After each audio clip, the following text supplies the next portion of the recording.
Welcome to our channel. இன்னைக்கு ஒரு முட்டைகோஸ் பொரியல் ஹோட்டல் ஸ்டைலில் எப்படி செய்யுதுன்னு பார்த்துடலாமா? அதுக்கு கட் பண்ணி வச்சுருக்க முட்டைகோஸை நல்லா கழுகி எடுத்துக்கோங்க.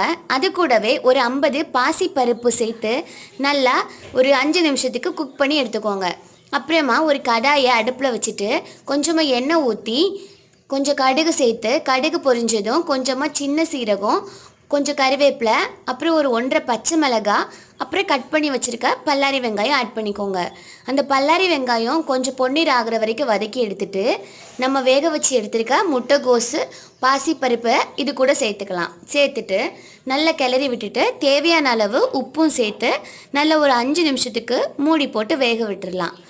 ஒரு 5 நிமிஷம் கழிச்சிட்டு நம்ம துருவி வச்சுருக்க தேங்காவையும் ஆட் பண்ணி நல்லா கிளறி இறக்கணும்னா சூப்பரான டேஸ்ட்டில் ஒரு முட்டைகோஸ் பொரியல் ரெடிங்க.